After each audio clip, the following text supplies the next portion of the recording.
E a Copa também como uma realidade. A Copa já é uma realidade no Brasil. Essa reunião é uma realidade em torno da Copa. Os 300 mil empregos que a Copa já gerou no país, milhares de operários, de engenheiros, de estagiários em todas as disciplinas, que já trabalham em função da Copa do Mundo, mais 300 mil empregos que serão gerados durante a Copa. De 2014 até 2019, segundo pesquisas de consultorias independentes, quando eu digo independentes, não foram contratadas e nem pagas pelo governo, projetam um acréscimo de 0,4% do PIB a cada ano, por conta desse evento. Conversando com setores privados em algumas áreas, como, por exemplo, de hotelaria, que os pessimistas dizem, mas vai faltar hotel, vai faltar hotel. A Copa do Mundo tem uma relação com o investimento em hotelaria que não é absoluta, porque ninguém investe em um hotel para ficar aberto durante um evento. Tem como você dizer o seguinte, não, vou investir nesse evento, vou fazer um hotel e depois que a Copa acabar eu fecho. Você faz isso com um carro alegórico no desfile de carnaval. Apresentou o desfile, depois você recolhe lá no pátio, no galpão da escola. Um hotel não pode funcionar assim.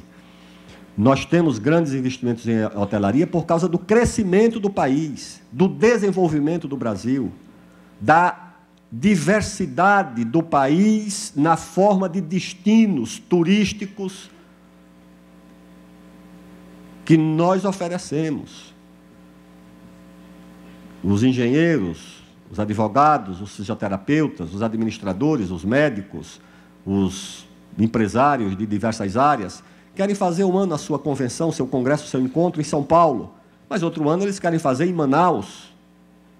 Manaus é a maior metrópole tropical do planeta, é uma capital que oferece, além da beleza exuberante da floresta, do rio Amazonas, do encontro das águas, é um feito civilizatório, uma cidade daquela na beira do rio mais caudaloso do mundo. As pessoas querem conhecer Cuiabá, que é a porta de entrada do Pantanal mato-grossense, fundada pelos paulistas nos idos de 1500 e lá vai fumaça. Agora, o que eles dizem é o seguinte, é que a Copa do Mundo ampliou a visibilidade e o interesse dessas capitais como destino turístico. Manaus vai passar a ser muito mais conhecida, ou já está sendo muito mais conhecida, Cuiabá. Tem gente, não, mas para que fazer em 12 cidades? Tem até uma pergunta aqui depois que eu vou comentar do UOL. Qual a diferença entre a Copa do Mundo do Brasil e na Alemanha? Eu digo, tem várias. Primeiro, o tamanho. Você não vai fazer uma Copa do Mundo no Brasil desprezando 60% do nosso território, que é a Amazônia. Por que você vai fazer uma Copa do Mundo? Tirando Manaus ou Belém? Não, tem que levar. Faz parte da nossa diversidade histórica, cultural, geográfica, culinária, musical, comercial, ambiental. Como é que você vai excluir? Não, temos que fazer. Ah, mas difícil, vai fazer elefante branco? Eu digo não. Primeiro que não tem elefante na nossa fauna. Tem onça pintada e tem outros bichos. Elefante não tem. E segundo, porque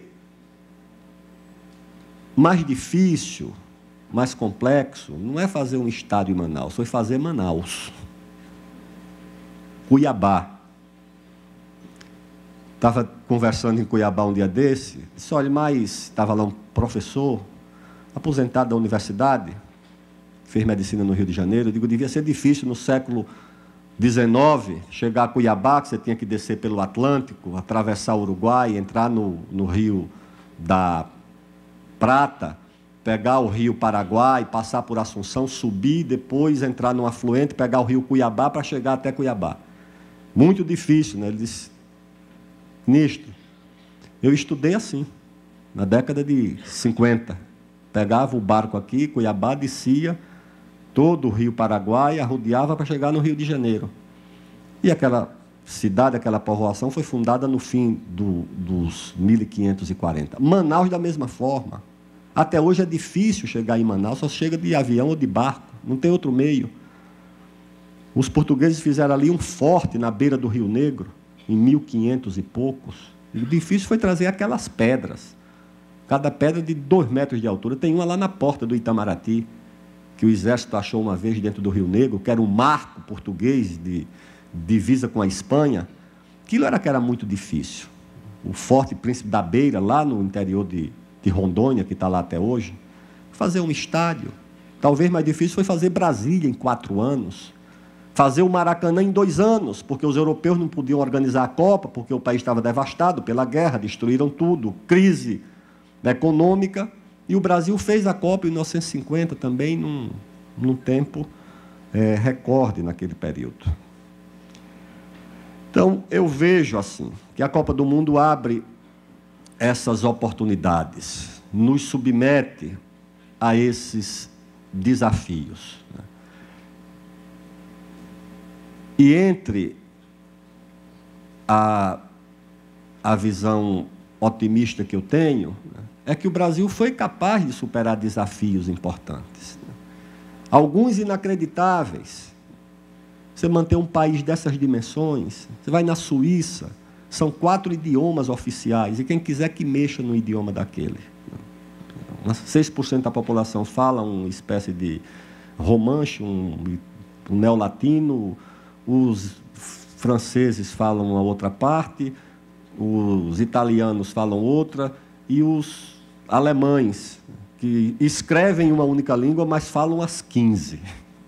Uns 15 dialetos diferentes, inclusive o presidente da FIFA, que é de um cantão lá, uma aldeia alemã. Você tem um país dessa dimensão, unificado por um idioma, por uma identidade comum, que não foi fracionado nem fragmentado como a América Espanhola. Esse aqui tinha tudo para ser hoje 8, 9 países. Não tinha identidade. Portugal não permitia. O Rio Grande do Sul era para ser um, São Paulo outro, Rio de Janeiro outro, Minas outra, Bahia outra, Pernambuco outra, quem sabe o Maranhão outro. Era esse o destino. O Zé Bonifácio, aqui o nosso patriarca, conseguiu encontrar um caminho de manter isso tudo unido, quando o natural era espontaneamente fragmentar. Alguns ainda tentaram, né? Teve a Confederação do Equador, em Pernambuco, teve a Revolução Farroupilha, no Rio Grande do Sul, mas, no final, todo mundo se conformou em construir um país único. Então, eu creio que nós não devemos encarar com pessimismo, com descrença, um desafio como a Copa do Mundo. Devemos encarar com muita seriedade e muita responsabilidade, que exige muito trabalho, e não devemos subestimar o trabalho que temos para realizar tanto a Copa quanto as Olimpíadas. Nos empenhar com todo o rigor para dar conta dessas tarefas. E observar também as nossas deficiências, as nossas lacunas, que também são várias e importantes. Acho que, no caso da gestão do esporte, não falo apenas do futebol, é uma lacuna importante que nós precisamos superar, porque ela nos dá um prejuízo muito grande. Também tem um estudo de consultorias independentes que dizem que o PIB do nosso futebol, só para tomar o caso do futebol, poderia ser pelo menos 6 vezes o que é hoje. Ele representa em torno de 0,2% do PIB brasileiro e poderia tranquilamente chegar a 1,2%, 3% ou 4% do PIB nacional. Pela universalidade do esporte, pela paixão que ele mobiliza, pela capacidade do Brasil de produzir, de criar astros e talentos em larga escala, pelos clubes de massa que nós temos, com grande tradição. Eu acompanhava pelo Twitter o jogo do Barcelona com o Santos e dizia, mas estão fazendo desse Barcelona coisa demais. Queimei a língua, né, porque Mas aí, no fim, eu disse, olha, tudo bem, ganhou do Santos de 4-0, agora se registre que é a primeira vez que ele ganha de um time brasileiro. Ele já apanhou várias vezes do Palmeiras, do São Paulo, do Corinthians, do Internacional. Diga, a primeira vez que ele leva a melhor contra o time brasileiro é contra o Santos. Para mostrar que nós temos esses grandes clubes conhecidos, clubes que são fenômeno de unidade do país. Você não vê ninguém de Madrid torcendo pelo Barcelona. Vê alguém de Barcelona torcendo pelo Real Madrid? Nunca. O time que foi ontem vice-campeão de um torneio europeu, o Atlético de Bilbao, só aceita basco no time. Jogou lá ontem contra o Atlético de Madrid e perdeu. Jogadores, torcedores chorando, né? Porque é uma identidade muito forte dos bascos com o Atlético. Então, a Espanha é um país que não se unifica pelo futebol, reafirma a sua divisão pelo futebol, entre Madrid e Barcelona. Aqui, você vai aqui no Paraná, o time do Paraná, acho que é o segundo ou terceiro em torcida. Acho que o primeiro é o Corinthians, depois o Palmeiras empata lá com o Curitiba ou com o Atlético, o São Paulo tem outra grande torcida, o Santos vai jogar em Cascavel, no ano passado eu vi, o Santos e não sei se era o Atlético ou o Curitiba, a torcida lotada no estádio do Paraná. Você vai na Bahia, ou no Nordeste, ou no Amazonas, os nossos grandes clubes são instituições nacionais. Muita gente descobre o Brasil não é pela geografia, não. É pelo time que passa a torcer desde pequeno. Então, o futebol tem essa importância para o Brasil. Mas a gestão do nosso futebol deixa muito a desejar. Muito a desejar. Então, eu creio que os clubes valorizariam mais os seus contratos de patrocínio. Os clubes valorizariam muito mais os seus direitos de TV, os seus direitos de imagem, se nós tivéssemos uma gestão mais profissional nos clubes. E não digo isso por nenhum desapreço com os dirigentes dos clubes, não é em relação a isso, né? Porque também os dirigentes mudam. Hoje é um, amanhã é outro. Eu falo como concepção, como conceito do que deva ser a gestão do futebol. Nós não temos por que os nossos clubes terem rendas menores do que um Real Madrid ou do que um Barcelona. O PIB do Brasil é maior do que o da Espanha, o PIB de São Paulo é maior do que o de Madrid, é maior do que o de Barcelona. Não é na pujança econômica, na população, que eu debito ou ao que atribuo